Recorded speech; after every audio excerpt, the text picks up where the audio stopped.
Bismillahirrahmanirrahim.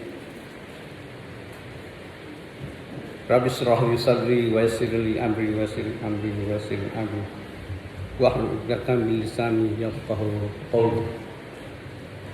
Rabbi zidni ilman astadi. Assalamualaikum warahmatullahi wabarakatuh.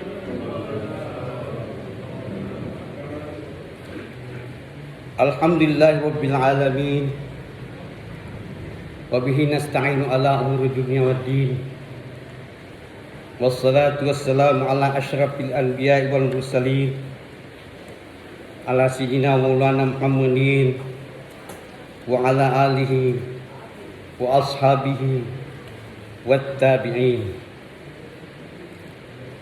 Bapak-bapak, ibu-ibu, para jemaah tarawih yang kami sangat hormati, marilah pertama-tama dan yang paling utama kita mengucapkan syukur alhamdulillah kehadirat Allah Subhanahu wa taala, karena dengan izin dan kuasanya serta petunjuk dan hidayahnya kita masih diberikan keimanan,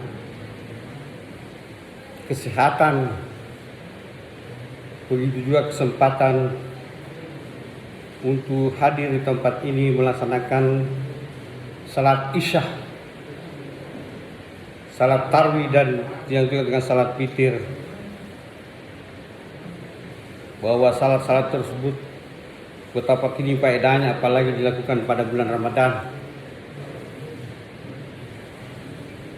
Karena betapa banyak teman-teman kita oleh karena mungkin kehujanan atau halangan lain tidak bisa datang ke tempat ini. Dan syukur juga kita pada kesempatan ini kita sudah memasuki malam 18 Ramadan. Kita sudah lewati 17 hari Ramadan. Berarti kita sudah menuju fase kedua. Yang fase pertama mudah-mudahan segala puasa kita, tarawih kita, dan ibadah-ibadah lain yang terkait dengan Ramadan mudah-mudahan diterima oleh Allah Subhanahu wa taala.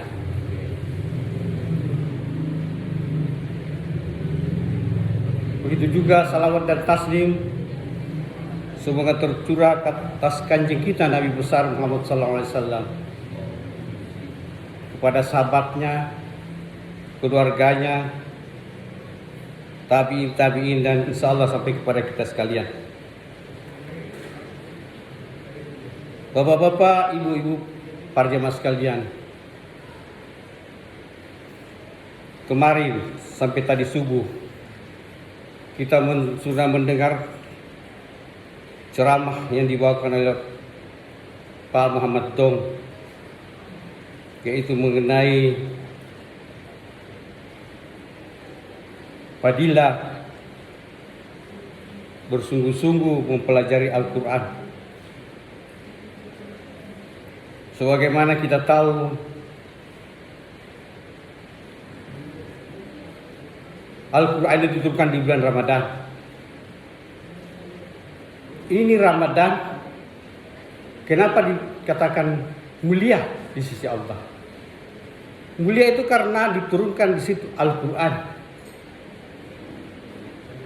Sebenarnya kalau bukan diturunkan Al-Quran tidak sama dengan bulan-bulan lain, saudara. Begitu juga ada dalam Ramadan sadar. Oleh karena di situ ada diturunkan Al-Quran. Oleh sebab itu patutlah seperti penjelasan Pak Ahmad Dong, kita harus mendalami terus Al-Quran. Selama ini kita sudah menamatkan beberapa kali, tapi sudah berapa kali kitakah menamatkan dengan mentadaburinya? Oleh sebab itu marilah kita di 10 akhir nanti kita lebih memperdalam mempelajari Al-Quran. Oleh sebab itu pada bersungguh-sungguh di 10 hari terakhir Ramadan menjadi judul pada ceramah Tarwih pada saat ini sekarang. Bapak-bapak, ibu para jemaah sekalian, sesungguhnya Al-Quran dan Syam atau puasa akan datang kelak pada hari kiamat, memberikan syafaat kepada pelakunya. Rasulullah SAW bersabda, "As-Syamu wal Quran yasfa'ani lisahibiha yaumal qiyamah." Al-Quran dan puasa memberikan syafaat untuk orang-orang yang melaksanakan atau melakukan nanti pada hari kiamat. Perkataan puasa, "Ya Rabb, dahulu di dunia aku telah mencegah ia dari makan, minum dan syahwatnya, maka berikanlah syafaat bagi untuknya." Dan Al-Quran akan berkata, "Ya Rabb, aku telah mencegah ia tidur di waktu malam untuk membaca Al-Quran di dalam salat malam, maka berikan syafaat bagiku untuknya." Perlu sekali dibawahi di sini adalah kalau kita baca sejarah, Imam Syafi'i pernah menamatkan beberapa kali. Sebenarnya itu penamatannya adalah dikerjakan atau dilaksanakan di waktu-waktu salat malam. Subhanallah. Bapak-bapak, ibu-ibu sekalian, sebuah keutamaan yang agung ketika kita melaksanakan saum. Demikian pula membaca Al-Quran atau mentadabburinya. Ini bulan Ramadan tersisa beberapa hari lagi. Kalau kita hitung sudah 18 hari. Kalau sampai genap 30 hari berarti tinggal 12 hari. Kalau 29 tinggal 11 hari lagi. Maka kita berusaha bersungguh-sungguh untuk bisa melaksanakan ibadah kepada Allah wa Jalla, yaitu dengan berpuasa dengan sebaik-baiknya. Karena sesungguhnya puasa bukan hanya sebatas menahan diri daripada makan dan minum, akan tetapi puasa itu hakikatnya mempuasakan anggota tubuh kita dari maksiat. Bapak-bapak, ibu para jamaah sekalian, kita berusaha untuk lebih banyak fokus dengan Al-Quran dan mentadabburinya. Perlu kita tahu, puasa ini kan dengan Ramadan ini akan berakhir. Semasa kita masih hidup akan berakhir.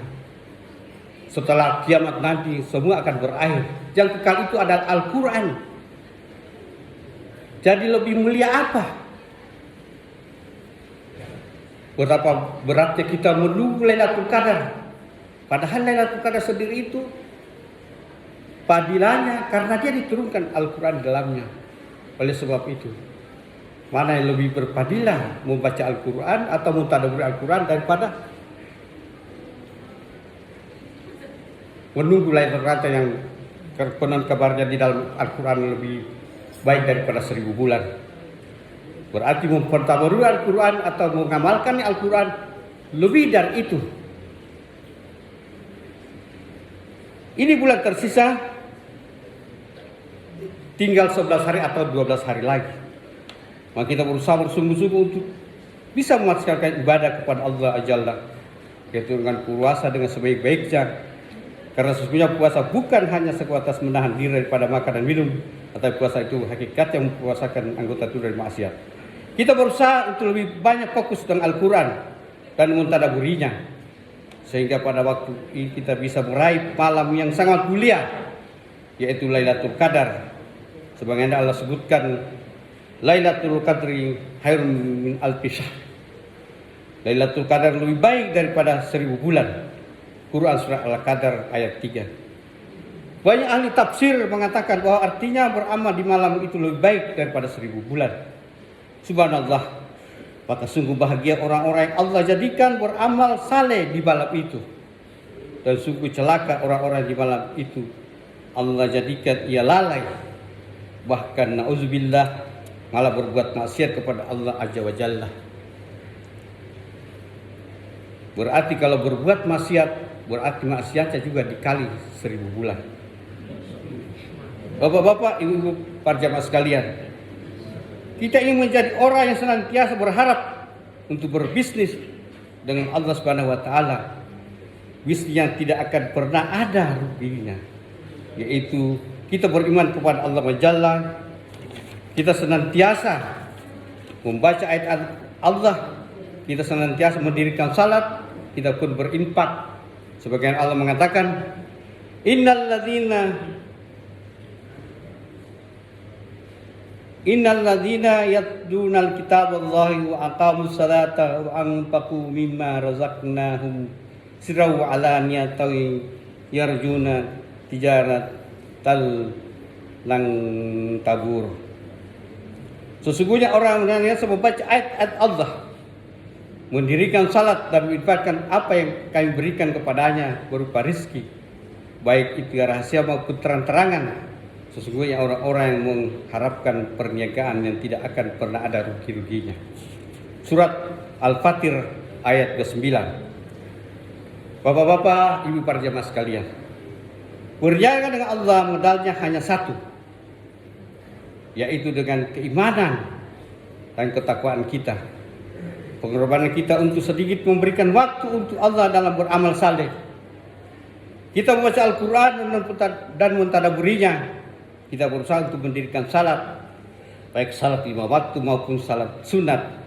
Dan kita sedikit memberikan sebagian rezeki yang Allah berikan kepada kita. Kita infakkan kepada para fuqaha, kita infakkan kepada orang susah dan lemah. Maka dengan seperti itu kita sudah berbisnis dengan Allah Azza wa Jalla. Bapak-bapak, ibu para jamaah sekalian, maka di bulan ini, bulan Ramadan, bapak-bapak, tersisa beberapa hari lagi. Kita berusaha jangan menyanyiakan lagi ini, karena sesungguhnya kita khawatir apabila ternyata amalan saleh kita yang tidak diterima oleh Allah karena tidak bersungguh-sungguh untuk menjaga amalan saleh. Sebagian orang di awal-awal ia bersungguh-sungguh, tapi di akhir Ramadan ia menjadi lemah dan beramal saleh, itu pertanda keburukan. Bapak-bapak sekalian, sedangkan orang yang senantiasa istiqamah dari awal, bahkan di akhirnya ia bersungguh-sungguh, maka ia memang berlomba-lomba dalam kebaikan. Bapak-bapak, ibu para jemaah sekalian, lihatlah kuda yang semakin mendekati garis finish, ia semakin cepat, semakin dia mengeluarkan daya dan upayanya untuk bisa memenangkan perlombaan. Demikian pula kita di bulan Ramadan ini, semakin mendekati garis finish, sebagai kita mengeluarkan seluruh kemampuan untuk bisa beribadah kepada Allah wa Jalla. Karena yang kita khawatirkan apabila keluar dari bulan Ramadan, ternyata tidak mendapat ampunan adalah Allah Azza wa Jalla. Rasulullah SAW bersabda, Ragima anfu rajulin dahalal alaihi Ramadana sumbang salaha qabla ayyib paralah. Celakalah seorang hamba yang ia mendapatkan bulan Ramadan, ternyata ia keluar dari bulan Ramadan dalam keadaan belum mendapatkan ampunan Allah Azza wa Jalla. Bapak-bapak, ibu para jemaah sekalian, inilah akibat dari meremehkan amalan saleh di bulan Ramadan. Bapak-bapak, ibu sekalian, seorang mukmin tentunya di bulan Ramadan ini adalah merupakan kesempatan emas untuk beramal. Karena ia tahu bahwasanya ajalnya terbatas. Ia belum tentu ajalnya kepada Ramadan berikutnya. Mungkin ini adalah Ramadan yang terakhir bagi kita. Maka orang yang sadar bahwasanya ia tidak tahu ajalnya apakah ia sampai kepada Ramadan berikutnya, maka ia akan berusaha menjadikan Ramadan ini sebagai Ramadan terakhirnya. Ia berusaha sekuat tenaga untuk beramal saleh, mengharap ampunan dari Allah Azza wa Jalla. Itulah seorang mukmin. Bapak-bapak, ibu sekalian, keinginan terbesar bagi seorang mukmin adalah mengharapkan ampunan dari Allah Karena sesungguhnya apabila Allah pengampunan seorang hamba, maka ia adalah merupakan kebahagiaan dan luar biasa. Di bulan Ramadan Allah sangat berdermawan kepada hambanya. Di bulan Ramadan setiap malam Allah memerdekakan hamba-hambanya dari api neraka. Sebagaimana disebutkan dalam hadis Tirmizi, wallahi utaqa'ul minan nari wa dzalika kullu lailatin. Di setiap malam Allah memerdekakan hamba-hambanya dari api neraka. Kita berharap kita termasuk hamba-hamba Allah dimerdekakan oleh Allah dari api neraka. Karena itu adalah merupakan kemenangan yang besar. Allah Subhanahu wa taala berfirman, "Faman zuhziha 'anil nari wa adkhulil jannata faqad faz." Siapa yang dimasukkan ke surga dan dibebaskan dari api neraka, sungguh ia telah menang dan atau sukses. Surat Al-Imran ayat 185. Itulah hakikatnya kesusahan dan kemenangan Bapak-bapak Ibu sekalian. Benar, kita sekarang bisa beramal saleh, tapi akankah kita bisa terus istiqamah sampai meninggal kita tidak tahu. Maka kita sekarang bersungguh-sungguh supaya amalan saleh itu menjadi kebiasaan kita sampai tua, supaya amalan saleh itu menjadi sebuah perkara yang menjadi adat istiadat kita, sehingga kita pun diobatkan di atas amalan saleh. Karena seorang itu, kata Sayyidi Utsmani, biasanya meninggal di atas kebiasaannya. Jika kita tidak membiasakan berbuat kebaikan dan beramal saleh, maka kita akan membiasakan berbuat keburukan dan setidaknya kita terbiasa dengan hal yang sia-sia. Sementara tanda baiknya keislaman seorang mukmin adalah meninggalkan perkara yang sia-sia. Rasulullah SAW bersabda, min husnul islamil mar'i tarkuhu ma la ya'nihi. Tiada tanda baiknya Islam seseorang adalah dia meninggalkan perkara sia-sia. Hadis riwayat Tirmizi. Makanya Bapak-bapak Ibu sekalian, di akhir-akhir ini maksimalkan kita berusaha untuk tinggalkan hal-hal yang sia-sia. Kita maksimalkan dengan beramal saleh, membaca Al-Quran, bersedekah, memperbanyak doa. Bapak tahu bahwa doa-doa itu di sembarang waktu di bulan Ramadan adalah sangat makbul, insya Allah. Para jamaah tarawih yang kami hormati, sesungguhnya kesungguhan kita tergantung kepada keyakinan kita kepada Allah dan tergantung apa yang kita harapkan di hati kita. Kita harapkan besar di hati kita adalah kehidupan akhirat. Yang kita harapkan adalah ridha Allah Azza wa Jalla. Maka saat itulah akan terlihat kita akan bersungguh-sungguh. Tapi ketika di hatinya yang terbesar adalah harapan kehidupan dunia dan kesenangan, maka ia tidak akan bersungguh-sungguh mencari kehidupan akhirat. Bapak-bapak, Ibu, para jemaah sekalian, oleh karena itu Rasulullah SAW memohon kepada Allah agar ia jangan sampai jadikan dunia sebagai harapannya yang terbesar. Rasulullah SAW bersabda, ya Allah, jangan engkau jadikan dunia sebagai harapan kami yang terbesar. Jangan engkau jadikan dunia sebagai puncak pengetahuan ilmu kami. Hadis riwayat Tirmizi. Subhanallah, Rasulullah SAW minta kepada Allah jangan sampai dunia ini menjadi harapan terbesar. Karena seorang ketika harapan terbesar adalah dunia, maka dia akan lari dari kehidupan akhirat. Dia akan berpaling dan beramal saleh. Ia akan malas-malasan untuk menaati Azza wa Jalla, yang pikirkan bagaimana meraih kehidupan dunia. Tapi ketika di hatinya seorang hamba keinginan terbesarnya adalah kehidupan akhirat, maka Allah akan berikan kekuatan untuk istiqamah di atas keimanan dan ketakwaan. Imam Tirmizi meriwayatkan bahwa Rasulullah SAW bersabda, siapa yang akhirat menjadi harapan terbesarnya, maka Allah menjadikan kekayaan pada hatinya, mengumpulkan urusannya, dan dunia pun akan mendatanginya dalam keadaan dunia hina di matanya. Sebaliknya Rasulullah SAW bersabda, siapa yang harapannya terbesar di hatinya adalah kehidupan dunia, maka Allah menjadikan kefakiran di depan matanya, menjadikan urusan bercerai-berai, tidak bisa istiqamah, dan tidak ke dunia mendatanginya kecuali sesuai telah Allah takdirkan saja untuknya. Hadis riwayat Tirmizi. Maka Bapak Ibu sekalian, jadikanlah akhirat sebagai keinginan kita yang terbesar, sebagai kehidupan kita yang benar-benar ingin kita kejar, sebagai halnya para mengejar dunia bersungguh-sungguh, maka kita pun menjadi orang yang mengejar akhirat yang dengan sungguh-sungguh. Bapak-bapak, ibu perawatan, perlu diketahui bahwa seburuk-buruk kaum adalah mereka yang hanya mengenal Allah pada bulan Ramadan. Sebagaimana kata Bisri Al-Hafili, pernah dikatakan bahwasanya adalah sebuah kaum yang hanya beribadah pada bulan Ramadan dan bersungguh dalam beramal. Ketika berakhir mereka pun meninggalkan amal. Maka Bisri mengatakan seburuk-buruk kaum adalah mereka yang tidak mengenal Allah kecuali hanya pada bulan Ramadan. Maka karenanya jangan sampai ketika bulan Ramadan yang lalu kita rajin salat berjamaah ke masjid, namun ketika bulan Ramadan kita malah rajin salat di rumah. Jangan sampai Al-Quran yang sering kita baca di bulan Ramadan yang lalu sekarang malah kita letakkan di lemari, disusun rapi, kemudian kita katakan sampai jumpa di Ramadan berikutnya. Allah yang kita sembah di bulan Ramadan juga Allah yang kita sembah di bulan Ramadan. Oleh sebab itu jangan sampai meninggalkan ibadah yang telah kita latih di bulan Ramadan agar tidak menjadi manusia yang terpuruk. Bapak-bapak, ibu-ibu sekalian, oleh sebab itu di akhir-akhir ini marilah kita optimalkan amalan Ramadan. Mudah-mudahan menjadi kebiasaan kita sesudah Ramadan.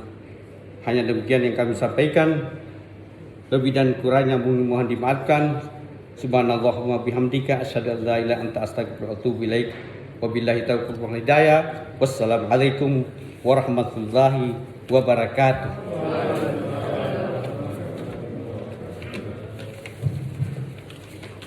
As-salatu sunnat at-tarawih jami'a rahimakum.